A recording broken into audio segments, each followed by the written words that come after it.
Hi Moglets, it is weapon day. We'll be raising and checking out Mizuki's signature weapon, Sunny Morning Sleepin', and seeing if it's good for anyone else. Let's just start with raising it as much as we can. I didn't actually look at the material requirements here. They also seem to mostly be from Inazuma, and just generally for the older materials I have a lot, so I don't know if we'll actually need any farming today, but we'll see. There's level 40. I mean, we have 75 blues, 5th star, level 60. Materials still looking good. We will have to head to the crafting station though for the purples. Are we gonna actually have one of our first weapon videos where there's no farming? That would be kind of crazy. I mean, crazy relative to my weapon videos, I guess. We can quickly find that out just by going to equipped weapon ascension, maxing that bad boy out. We definitely will need some more blue basic enemy drops from the specters. Definitely good on those. 41 purple. Actually, oh, we might need to farm some of those. Thank God. That would have been weird. Avatars of lava. Okay, we actually do need Natlan materials, which is why it's the one thing we're lacking. Just crafted all the resin mats, easily good on those. So yeah, some farming, but it will be pretty short. We found our first one here. Yeah, they're not too hard to take care of. The main thing is, do we get a purple? Not here. Next one. Yes, we do get a purple here. Next. Purple? No. 2 blues and 7 greens is more than a purple though. And I'm quite sure we only need 16 purples. So as long as there are a couple more dudes around here, we might be good. Next. No purple. Ooh, we got a double. Kaboom. Double purple as well. Look at that. Nice. Next. No purple. We're probably just about done with them already since they're elites. But it's looking pretty good so far. No purple from this one either. Maybe from this one? Nope. But I think that was actually it. Let's see if it was enough. We got 21 extra blues there, and oh yes, barely. It was pretty close, but we got what we need. Very chill farming session there. Let's go ahead and finish ascending it then. There's the second to last star, and level 80, final star, and 90. So base stats, this is actually the third one like it. We had one very recently, and it's the same as like 1000 Floating Dreams.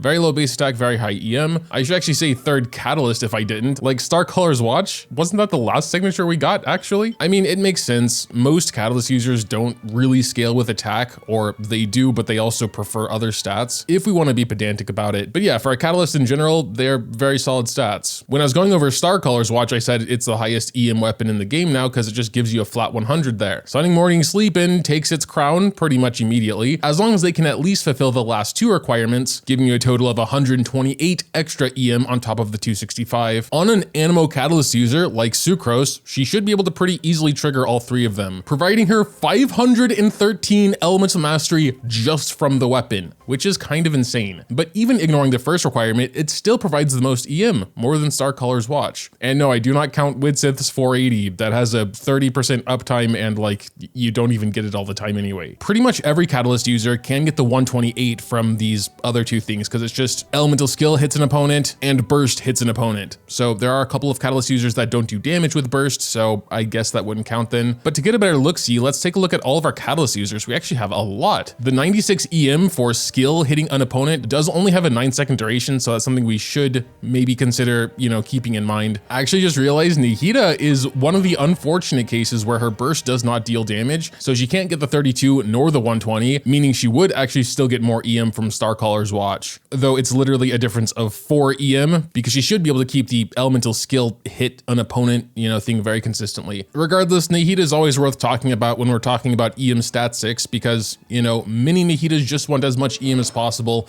She is the driver for a lot of good Dendro reactions. I still think her signature is generally better anyway because of the bonuses and, you know, for her personal damage, but in terms of raw EM, it's slightly worse than Starcaller's watch. As for the ones that could fully take advantage of the passive, it is pretty crazy. We do have 6 Anemo catalyst users these days, yet we have 0 Hydro Claymore users. Where's our Hydro Claymore user, Hoyoverse? Anyway, half of them don't really care about EM, Xianyu and Wanderer, and well, Hazo is debatable. As far as I remember, he does purely scale with attack and doesn't get many, if any, bonuses at all from EM, so it would just be for like his swirl punches, I guess. But I would personally say he doesn't care as much about EM as he does the other offensive stats like crit damage, whatnot. So it's mainly going to be Sucrose, Lan Yan, and Mizuki, I feel like could really fully take advantage of the passive and get that nice juicy 500 plus EM from the weapon. Of course, Sucrose, I think this might be the most straightforward like recommendation for a character because she really only cares about EM. I mean, same with Mizuki, but it's Mizuki's signature, of course. Like her Ascension 4 passive here can go pretty insane. 20% of Sucrose's elemental mastery goes to the entire team. The weapon alone can give her over 500, so yeah, she was a good EM buffer before, but if you have this weapon, even kind of crazier now. Because I am someone who often just sleeps on Sucrose, I do want to give it to her and just see what kind of EM she can actually share in just a sort of practical visual demonstration, I guess. We'll just get like Ganyu in there or something. The only thing I want to do is have 0 EM, so it's much easier to see what we're actually getting from Sucrose. So I'm just going to remove all of her artifacts. Good, we have 0 EM now. Amos won't give us any. Of course, with Sucrose, we are going to go ahead and give her the weapon. And there's a little something to think about here because we want to get, you know, all the EM possible first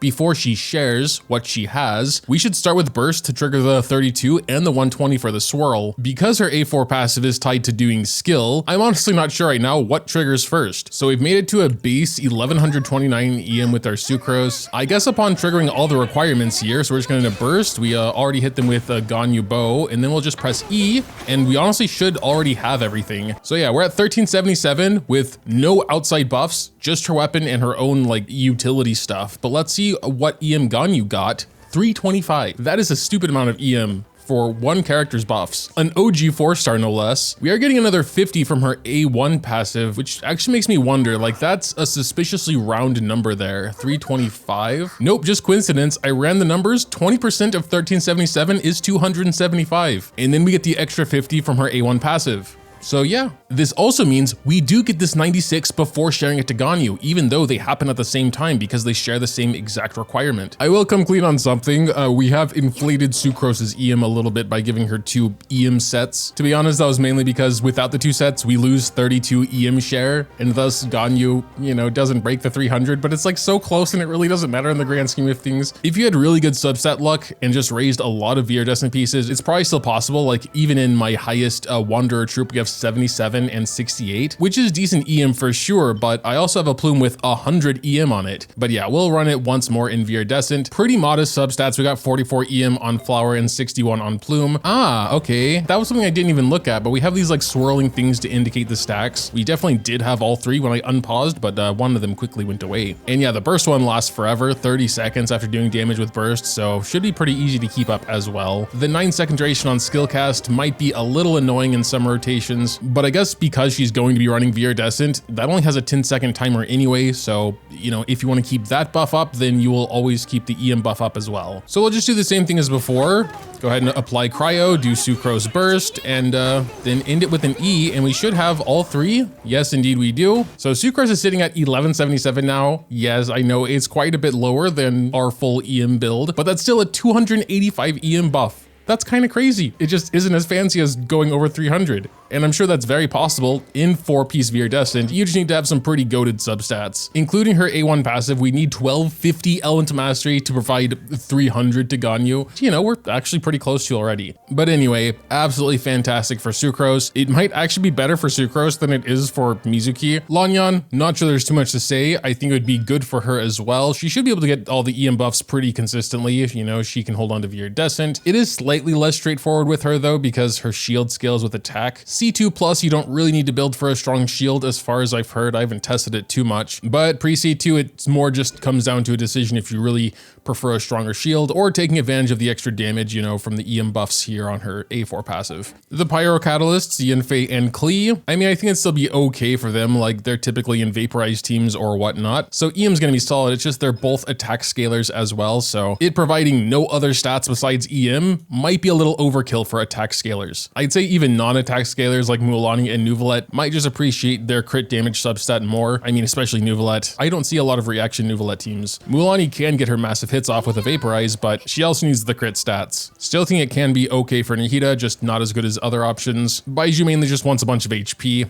Oh, Citlali. How did we come this far into the video without even mentioning her name? So I do think it's good for her, just not nearly as good as her own signature. It only gives her 28 more EM than Starcaller in exchange for a 28% damage buff to the active character. So no, that is definitely not equal. Still though, just for the raw stats, if you don't have her signature, you definitely could use it for her. And finally, Ningguang. As an attack scaler that doesn't care much at all for EM, yeah, it's perfect for her. You should get it immediately, specifically for Ningguang, and then be a Ningguang main forever. But yeah, I think that was everyone. Absolutely goated for Sucrose. Think it'd be very good for Lan Yan as well. Probably still not as good as Citlali's Starcaller's watch because of the team buff. And yeah, for most others, it's just a big EM stat stick. Unless you really like Sucrose, I probably still still wouldn't go out of your way to try and get it. But you know, if you happen to accidentally get it at one point, keep her in mind. So there is one last thing I feel like I kind of have to bring up, and I don't want to, you know, invoke any FOMO or anything. I do not work for Genshin. I'm not trying to get you to pull, but it's kind of uncertain if we'll ever see this weapon again in a banner. Mizuki herself is going to standard, but I don't know what's going on with her weapon. I've heard it will be in Chronicled Wish at one point, probably, but I do not believe it'll actually be here in the standard Wish pool. Or when you would not get a banner weapon and get some other weapon, I don't believe, yeah, that would be there either. Like Tignari and Dia are here in the standard pool, but their weapons like Hunter's Path and Beacon of the Reed Sea for Dia, I guess. So yeah, I personally don't know if or when we will have access to it anywhere. I still wouldn't pull for it unless you really want to, because the thing is, it's not that special of a weapon at the end of the day. It doesn't provide any support bonuses like Starcaller's Watch with its 28% team damage, though I guess in a roundabout way, the fact it can give Sucrose a lot more EM means she shares more EM, so it kind of...